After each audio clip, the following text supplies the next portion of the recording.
This is Alex, and just like most people, he believed he was making the smartest financial decision of his life. He worked hard every single day, waking up early and sacrificing his time, thinking that effort alone would eventually make him rich. So he followed the advice everyone keeps repeating: save money, avoid risks, and buy a house as soon as possible.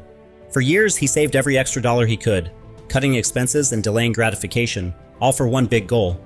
For years, he saved every extra dollar he could, cutting expenses and delaying gratification, all for one big goal. Everyone around him congratulated him, telling him this was the safest and smartest investment he could ever make. They said real estate always goes up, and owning a house is the key to building real wealth over time. And for a moment, Alex believed it too. He felt secure, successful, and ahead of everyone else. But what Alex didn't realize in that moment was something most people never stop to think about. Buying a house didn't just give him ownership, it also locked him into decades of financial obligations. Every single month, no matter what happened, the payments had to be made without exception.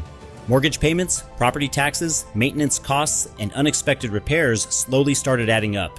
And over time, these costs didn't just stay small, they became a constant pressure in his life. The house that was supposed to give him freedom was now quietly controlling his financial decisions. He couldn't take risks, couldn't change jobs easily, and couldn't stop working even if he wanted to. Because now, everything depended on one thing: keeping up with the payments every single month. And this is where most people misunderstand what an investment actually is. An investment is something that puts money into your pocket, not something that constantly takes money out. So while Alex owned a house, that house wasn't really working for him in any meaningful way. Now let's imagine a different scenario, one where Alex made a completely different choice. Instead of putting all his savings into a house, he decided to invest that money into the stock market. He didn't try to get rich quickly, he simply invested consistently, month after month, year after year. At first, the growth seemed slow and almost insignificant, barely noticeable in the beginning. But over time, something powerful started to happen, something most people underestimate. His money began to grow on top of itself, creating more money without extra effort. This is what we call compounding, and it is one of the most powerful forces in finance. While Alex was sleeping, working, or doing anything else, his investments kept growing in the background. Unlike the house, these assets were actually working for him instead of against him. And over the years, the difference between these two choices became impossible to ignore. One path required constant payments and limited freedom, while the other quietly built long-term wealth.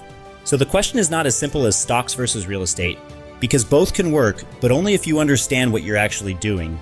The real question is whether your decision is building wealth or just creating the illusion of it.